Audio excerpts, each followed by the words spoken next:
O pasado día 18, o Diario Oficial de Galicia publicaba o anuncio da solicitude de instalación dunha planta de gas no núcleo do Corrillo, en Boiro, anuncio que xerou gran malestar e preocupación entre os veciños desta área urbana. Ice Boiro fixose eco das súas queixas presentando un escrito no que solicita ao Executivo local que presente alegacións ao proxecto que se atopa en fase de exposición pública. Se non é así, é que en todo o que estamos facendo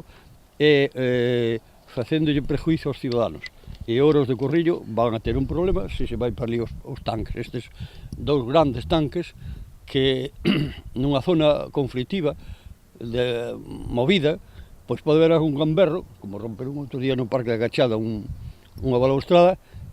pois pode haber un gamberro que faga unha gamberrada. E estes dous tanques teñen moita capacidade destructiva,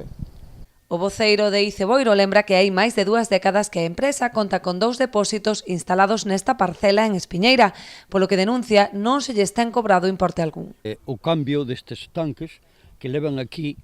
desde hai 22 anos e hai un convenio firmado polo alcalde do PP, hai 22 anos, de un convenio fiscal hai acordado pagar 900 euros ao mes, que en 22 anos ven sendo alrededor de 216.000 euros, que este alcalde non quixo cobrar, nin ningún quixeron cobrar. Pola súa banda, o Concello aclarou que se trataría dunha instalación provisional, mentre se acomete o cambio da instalación de gas propano a gas natural. Insisten ademais en que a ubicación non é definitiva e xa solicitaron aos responsables da empresa que se acheguen ata o municipio para dar información sobre o proxecto.